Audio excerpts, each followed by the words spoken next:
La main de Daniel tremblait tandis qu'il fixait l'écran. Les fichiers bruts des dernières photos de sa femme étaient censés être un cadeau, l'exposition de son propre travail artistique en haute résolution pour célébrer le vernissage de son exposition la semaine prochaine. Mais maintenant, en parcourant la collection, son univers s'effondrait sur une seule image, Elena, sa femme depuis 12 ans, enlacée par quelqu'un d'autre. Pas n'importe qui, James Mersey, son agent. L'horodatage indiquait 3 semaines auparavant, leur cabane dans les montagnes, un week-end qu'elle avait prétendu être pour la solitude artistique. La photo n'était destinée à personne, cela ressortait clairement de l'intimité des involtes qu'elle capturait. Un selfie pris avec le déclencheur à distance qu'elle emportait toujours avec elle, les montrant enchevêtrés dans les draps du lit où Daniel lui avait fait sa demande en mariage 5 ans plus tôt. Son exposition s'intitulait L'espace négatif, une ironie qui se tordait maintenant comme un couteau dans son ventre. Il cliqua sur l'image suivante. Puis la suivante. Un documentaire sur la trahison, chacune plus intime que la précédente. Daniel ferma les yeux, la rémanence de leur corps n'eût brûlé dans ses rétines. Son doigt plana au-dessus de la touche supprimée. Une simple pression et la preuve disparaîtrait. Mais la vérité avait déjà été développée, comme les photographies qu'Elena insistait encore à développer dans leur chambre noire au sous-sol. Certaines choses, une fois exposées à la lumière, ne pouvaient plus être effacées. 3 mois plus tôt.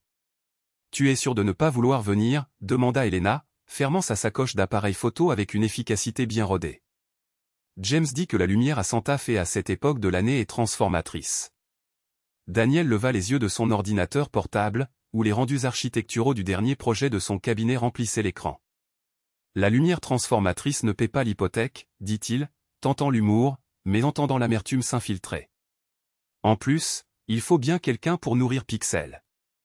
Leur Maine Coon miaula au son de son nom, se faufilant entre les jambes d'Elena comme pour sentir son départ imminent. Le soupir d'Elena portait le poids d'une dispute qu'ils avaient eue trop souvent. On en a déjà parlé. James m'aide à percer dans des galeries qui ne me regarderaient même pas à 2 fois sinon. James te regarde certainement beaucoup, marmonna Daniel. Ce n'est pas juste. La voix d'Elena se fit plus tranchante. Il est marié lui aussi, tu te rappelles? Avec des enfants. Daniel ravala sa réplique. Il avait rencontré James Mersey exactement 4 fois, et chaque rencontre lui laissait la même impression, l'homme regardait Elena comme si elle était l'une de ses acquisitions, pas sa cliente. Avec ses cheveux poivre et sel soigneusement ébouriffés et ses pulls en cachemire qui coûtaient probablement plus cher que toute la garde-robe de Daniel, James dégageait une confiance que Daniel avait toujours trouvée troublante. Fais juste attention, dit Daniel finalement. Ces gens du monde de l'art peuvent être des requins. L'expression d'Elena s'adoucit. Elle traversa la pièce, se penchant pour l'embrasser. Tu t'inquiètes trop. Je serai de retour dimanche soir. On ouvrira une bouteille de ce Bordeaux que tu gardes précieusement. Daniel acquiesça, la serrant un peu plus près. Il respira son parfum, un mélange de produits chimiques de chambre noire et du savon à la lavande qu'elle préférait. Je t'aime, dit-il doucement. Je t'aime aussi, répondit-elle, mais son esprit était déjà ailleurs, inventoriant mentalement l'équipement et les attentes pour le week-end à venir. Lorsque la porte d'entrée se referma derrière elle, Daniel sentit un vide familier s'installer dans sa poitrine. Quand avait-il commencé à dériver? Quand son art, autrefois une passion commune qui les avait réunis à l'université, était-il devenu la chose qui les séparait? Aujourd'hui. Daniel vérifia l'heure, 13h47. Elena ne rentrerait pas de son studio avant des heures. Il se versa 3 doigts de whisky, sentant à peine la brûlure alors qu'il vidait le verre d'un trait. Le bureau à domicile lui sembla soudainement claustrophobe. Des photos de famille tapissaient les étagères, Elena et lui à Kyoto, riant sous les cerisiers en fleurs, leur jour de mariage sur la plage de Montauk, la pendaison de crémaillère lorsqu'ils avaient enfin économisé suffisamment pour la compte sur cette maison de ville en briques brunes de Brooklyn. Un récit visuel parfait de leur vie commune. Que des mensonges. Il cliqua de nouveau sur la première photo compromettante. Son œil professionnel ne pouvait s'empêcher de remarquer les aspects techniques, la composition parfaite, la façon dont la lumière naturelle traversait les fenêtres de la cabane pour illuminer leur corps. Même dans la trahison, Elena était une photographe brillante. Le téléphone de Daniel vibra. Rachel, son associée. Hey, je sais que tu travailles de chez toi aujourd'hui, mais Harrison panique au sujet de la proposition de Westridge. Tu peux peut-être envoyer les rendus extérieurs. Daniel se racla la gorge. Ouais, bien sûr. Donne-moi 1 heure. Tout va bien? Tu as une drôle de voix. Ça va. Juste, une migraine carabinée. Prends de l'exédrine. Et Daniel?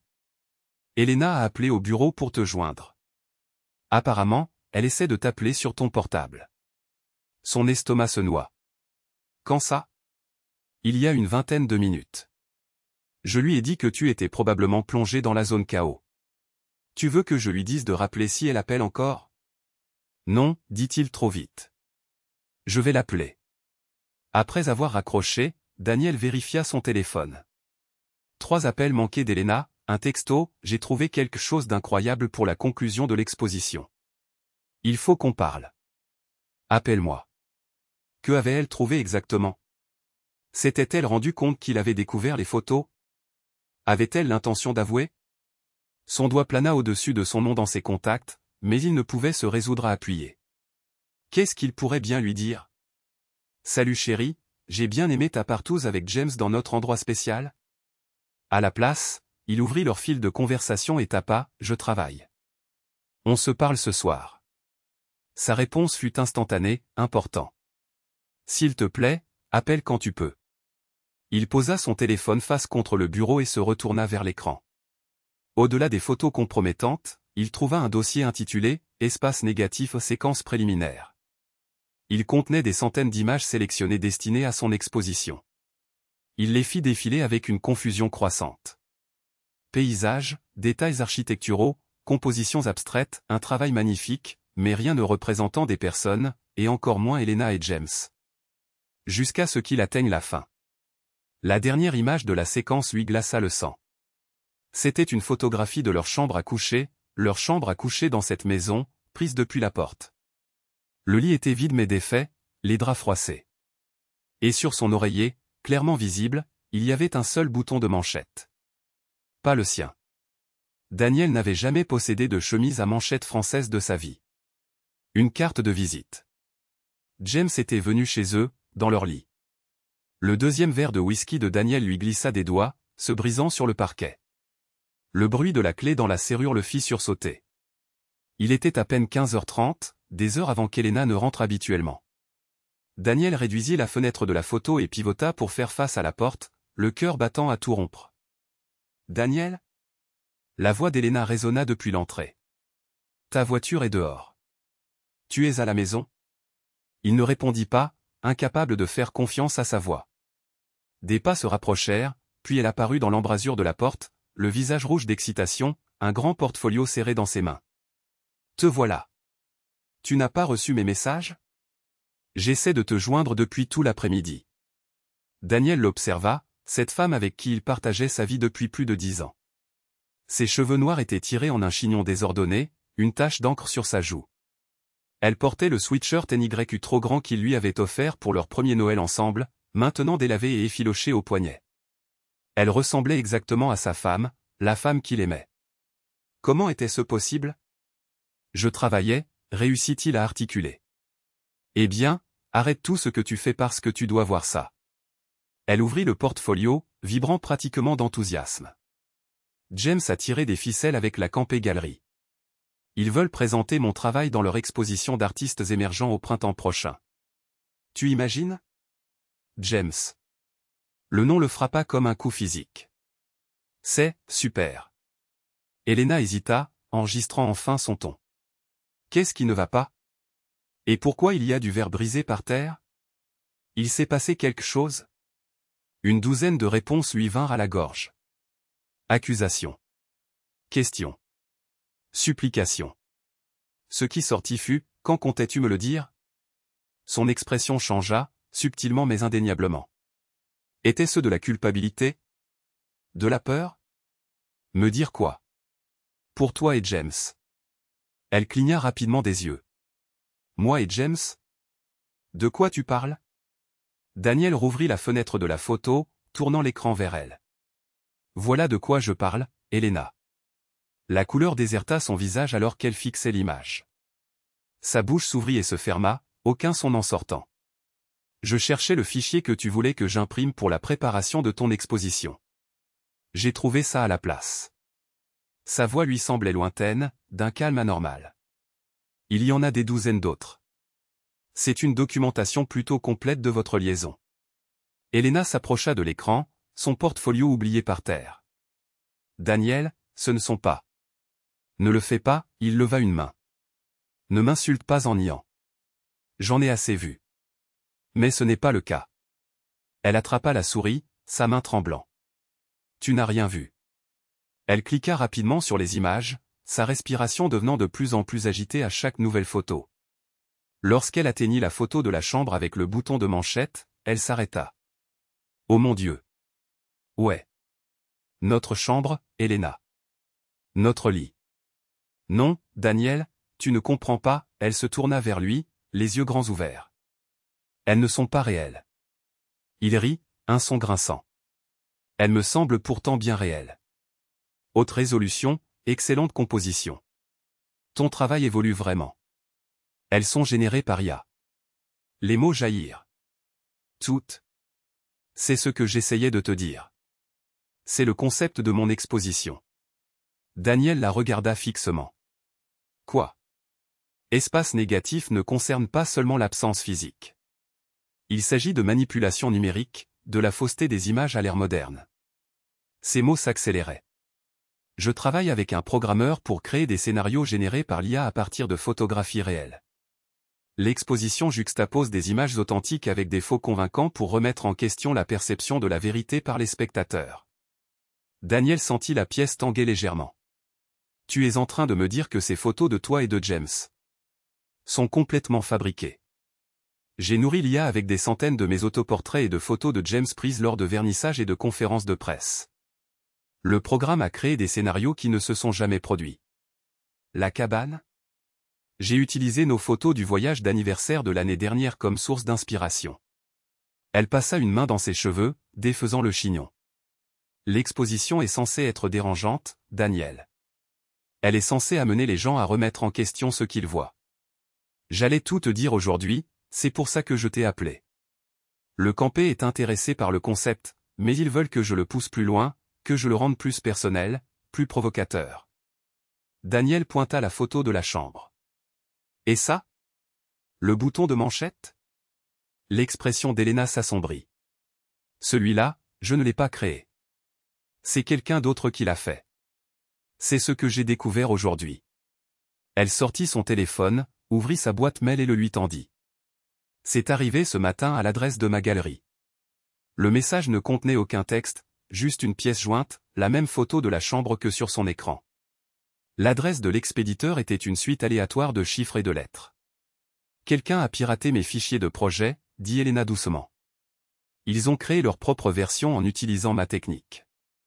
Un avertissement, peut-être, ou une menace. Je ne sais pas. Daniel se sentit mal. Qui ferait une chose pareille? Je pense à une personne. James? Elle secoua la tête. La femme de James, Vanessa. Elle m'a confronté la semaine dernière, elle m'a accusé de coucher avec son mari. Je lui ai dit qu'elle se trompait, mais elle ne m'a pas cru. Elle a dit qu'elle me le ferait de regretter si je ne m'éloignais pas de lui. Daniel avait du mal à assimiler tout ça. Mais si tu n'as pas de liaison avec James? Je n'en ai pas. Mais Vanessa est persuadée du contraire. Elena s'effondra sur la chaise à côté de lui. James fait beaucoup de promotion pour mon travail parce qu'il y croit sincèrement. Nous passons beaucoup de temps ensemble lors d'événements, de séances de planification. Vanessa est méfiante depuis des mois. Donc, elle a fabriqué une fausse photo pour, quoi? Détruire notre mariage? Pour envoyer un message, pour montrer ce dont elle était capable. Elena prit sa main. Daniel, je ne te tromperai jamais. Jamais. Mais quelqu'un veut te faire croire le contraire. Daniel fixa leurs doigts entrelacés, puis reporta son regard sur l'écran où les images fabriquées de sa femme avec un autre homme paraissaient si désespérément réelles. J'ai failli détruire tout ce que nous avons à cause de photos qui ne représentent même pas la réalité. C'est précisément le but de mon exposition, dit Elena doucement. Nous vivons dans un monde où voir n'est plus croire, où les trahisons les plus intimes peuvent être fabriquées. Daniel la rapprocha de lui, l'esprit en ébullition. Si Vanessa a créé cette photo de la chambre, elle est venue dans notre maison. Elle a accès à mon espace personnel. Un frisson le parcourut. Quoi d'autre pourrait-elle faire? Le téléphone d'Elena vibra avec un SMS entrant. Son visage pâlit en le lisant. Qu'est-ce qu'il y a? Demanda Daniel. C'est de James. Elle leva le téléphone pour qu'il puisse voir. Vanessa s'est enfermée dans la salle de bain avec une bouteille de médicaments. Ambulance en route. Elle a tout avoué. Un deuxième SMS suivit immédiatement. Elle te suit depuis des semaines. Vérifie ton atelier. Elle a dit qu'elle y a laissé quelque chose. Le trajet jusqu'à l'atelier d'Elena à Brooklyn dura 20 minutes interminables. Ils parlèrent à peine, tous deux perdus dans les implications de ce qui se passait. Daniel revoyait sans cesse le moment où il avait découvert les photos, la certitude immédiate qu'il avait ressentie. Avec quelle rapidité il avait cru le pire.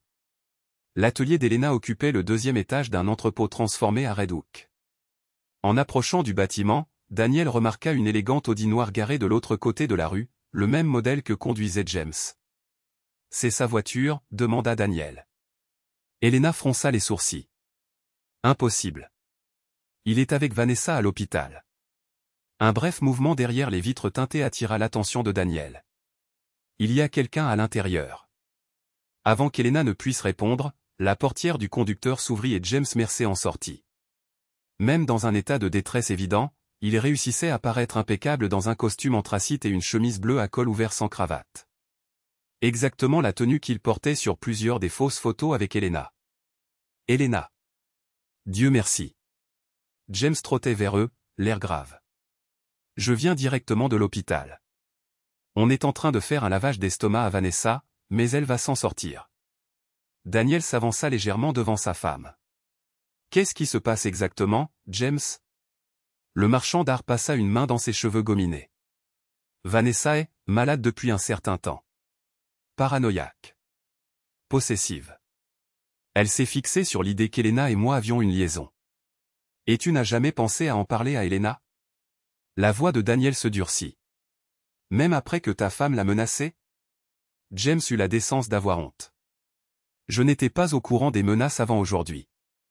Vanessa a tout avoué au psychiatre d'urgence. Elle traque Elena depuis des semaines, elle s'introduit chez vous, dans ton atelier. Elle a même engagé quelqu'un pour pirater l'ordinateur d'Elena. Elena halta. Les images de l'IA. Elle a demandé à ce qu'on en crée d'autres. Oui. Elle a trouvé les fichiers de ton projet et a décidé d'utiliser ton propre concept contre toi. James jeta un coup d'œil nerveux au bâtiment du studio. Elle a dit qu'elle avait laissé des preuves dans ton studio. Quelque chose qui y détruirait tout. Ces mots. Daniel étudia l'homme devant lui, cherchant des signes de tromperie. Pourquoi es-tu vraiment ici, James? Pourquoi ne pas appeler la police au lieu de te précipiter toi-même? Un éclair de quelque chose, de la peur? Traversa le visage de James. Parce qu'une partie de tout ça est de ma faute.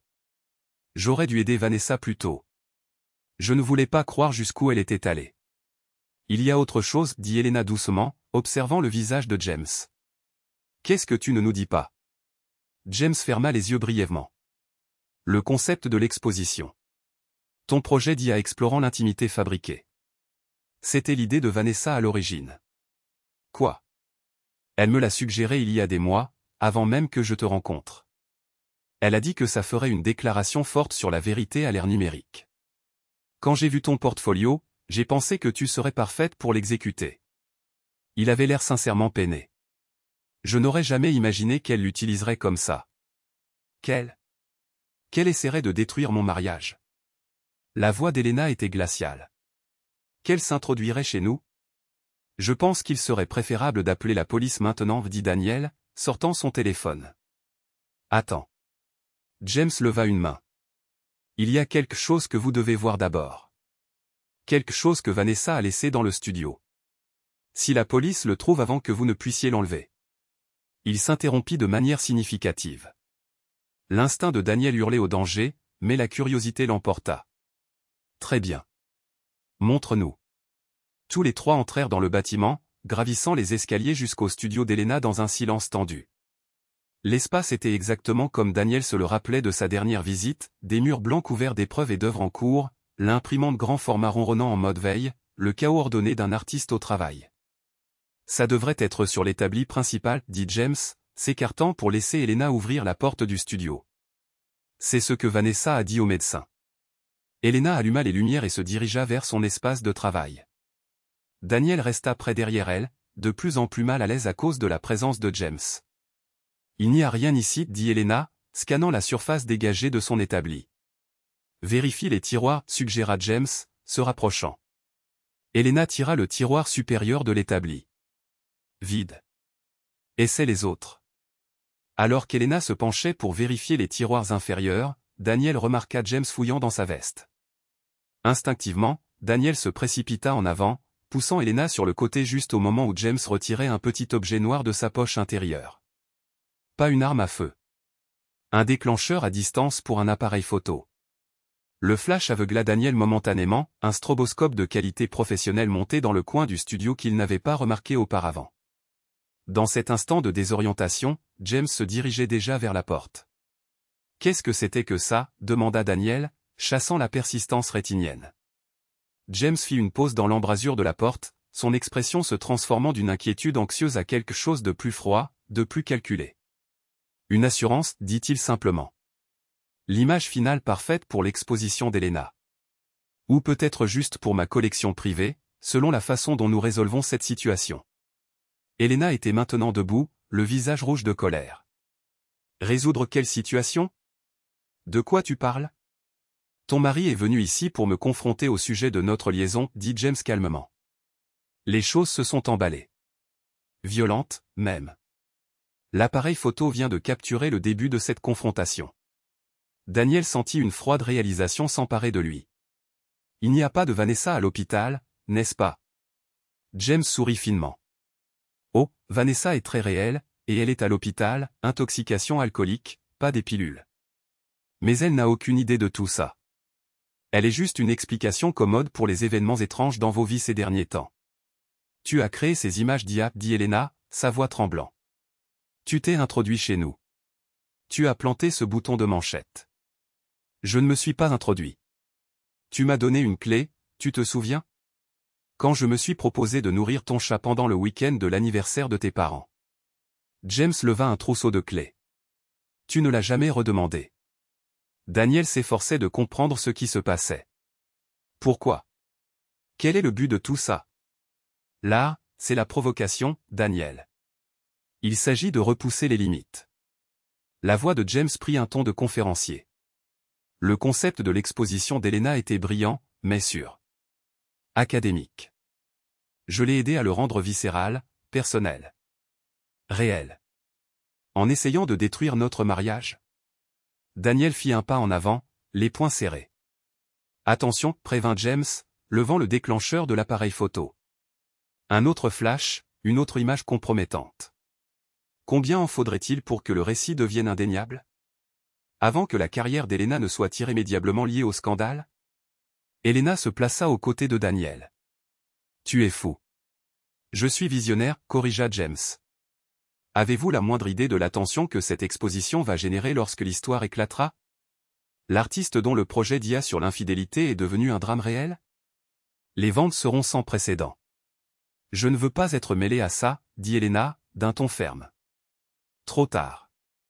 Nous sommes déjà pris dans l'engrenage. Le sourire de James s'élargit. Mais je suis raisonnable. Voici ma proposition, nous maintenons l'exposition telle que prévue. Ton concept d'IA, avec une subtile mais puissante inflexion, la révélation que certaines des images pourraient être réelles. Le public se demandera quelles trahisons sont fabriquées et lesquelles sont la vérité documentée. Daniel se sentit mal à l'aise. Et si nous refusons ? James haussa les épaules. Alors, malheureusement, je devrais diffuser les photos les plus compromettantes de notre escapade à la montagne.